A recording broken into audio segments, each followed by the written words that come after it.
Welcome back. Thanks for staying with us. The state capture report did not hold back on criticizing politicians and the governing party. The likes of Nomvula Mokonyane, Gwede Mantashe, and even President Cyril Ramaphosa have been named in the report for their various roles. The report also criticized Parliament for not fulfilling its oversight role effectively. It's now up to political parties to ensure that their internal processes are tight enough to bring accountability. For more on this, I'm joined by political analyst Dr Ntsikelelo Breakfast. Very good afternoon to you. Thank you for your time.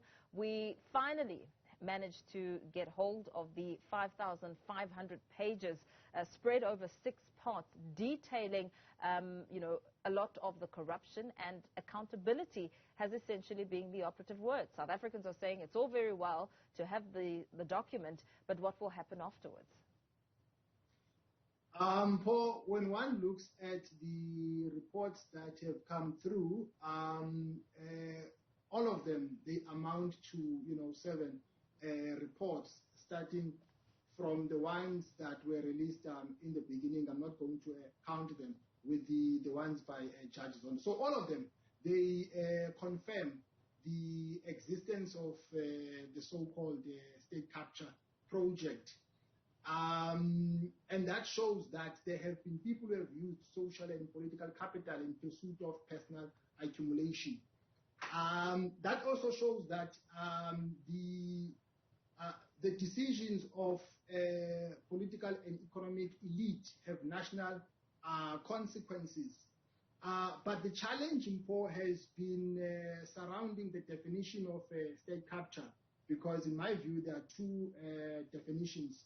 But it looks like we have only chosen one definition, which is the liberal definition that, state capture refers to a shadow state whereby you've got people outside the state machinery who are influencing political appointments and how tenders are given. And that has omitted the other definition that state by nature refers to an expression of class antagonism. So I'm saying that it could have been good if we had, integrated both definitions, because at the moment, some people are unhappy about the conceptualization of state capture because it is one-sided, and that maybe might make other people to challenge the findings, because let's face it, when one looks at the terms of reference or the scope of the commission, it was revolving around one person, meaning that it stood to reason who Judge Zondo would have found to have been at fault. But at the same time, I think there have been things that should never have happened, that had happened in a particular period. So meaning that there have to be people who are held responsible for the wrong doings, in particular with regard to the security apparatus, because some of the people who held strategic positions were done away with due to the judgments of the court of laws. So there's a lot that should not have happened that had happened. Yeah, and it places the National Prosecuting Authority under the spotlight, because it now has a massive to-do list when it comes with potential prosecutions. The likes of Ace Mahashule, Ace Arthur Frazier, and even former President Jacob Zuma's son, Duduzane Zuma, have been listed in that report. What then does this now speak to when it comes to the level of preparedness and strategy that the NPA will need to fulfill? For the perpetrators of the so-called state capture project, they targeted SOEs in the main as centers of accumulation in order to amass wealth. But I think the proof of the pudding is in the eating, in terms of the need for responsiveness, in terms of correcting the wrongdoings. So I think a lot of people will find comfort in the findings only if those who might have broken the law are brought to book, because there is a lot of money that has been spent on the commission So we can only appreciate its work if those who broke the law are brought to book. Various political parties have been weighing in on some of the recommendations that Justice Zondo has made. The EFF has accused Justice Zondo of fighting factional battles with the recommendation around the election of a president, saying that it should happen directly and not via the ANC. What do you make of that recommendation?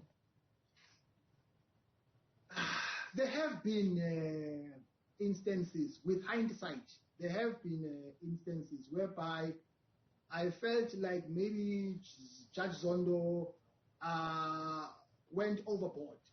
You know, there was a statement that he made along the lines that I think President Ramaphosa is the best thing that could ever have happened to the ANC or to the country, that if it was not for him, the country, I don't know, would have gone to the dogs.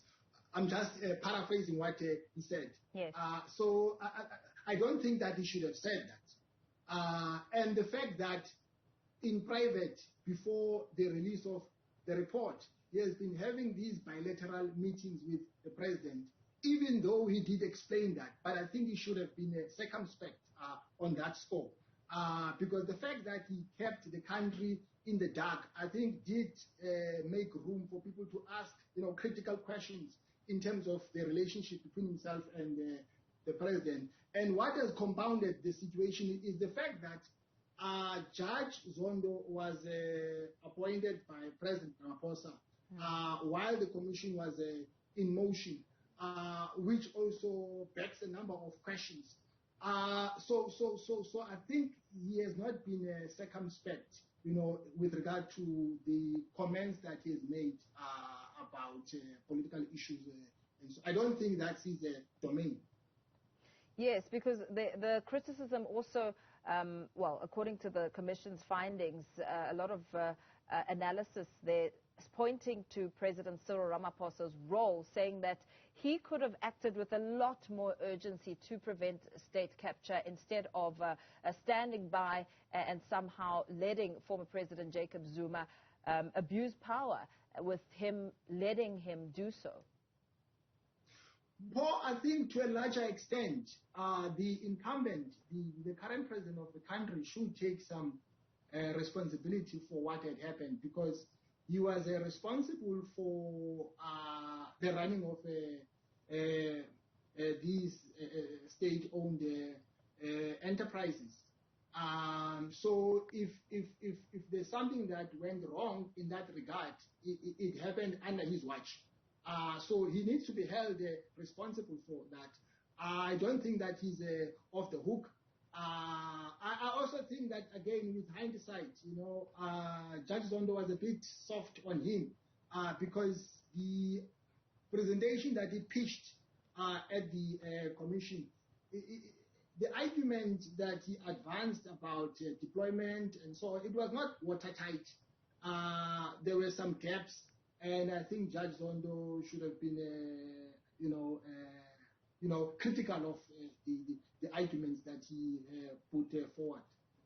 What do you imagine, Dr. Breakfast, to be some of the major challenges that lie ahead with state capture 1 billion rand later, done and dusted, the report, the recommendations that still need implementation?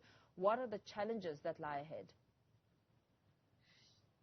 Well, I mean, we have a lot of challenges that lie ahead. I think we need to bridge those gaps that were identified at the commission with regard to the intelligence, for instance, apparatus, because it was laid bare that the intelligence structures have been embroiled in the factional battles of the ANC, and that showcases that we cannot separate between the ANC and the state as a country. And that is a matter of concern, because the role of intelligence agencies is to intercept, security threats which are posing danger to the stability of the country, not to fight fictional battles. So that is a matter of the entire security apparatus or architecture, and also the role of Parliament that, Parliament has been found wanting, and that speaks to the issue of separation of powers. So those issues, they need to be addressed if we want to consolidate our democracy and make it work for the better. Yes, those are certainly issues that need to be addressed, because as the political parties have been weighing in and giving their reaction, some have even spoken to should this be swept under the carpet and not much implementation take place, state capture will merely come and resurface in a different form, in a different color, as one SA's Musi Maimane made reference to. Yes, I think there needs to be public participation as well. The role of civil society is also of paramount importance in making sure that the recommendations are implemented. I know that the ruling party was also on trial at the commission, and it has instituted its own committee to look at the findings.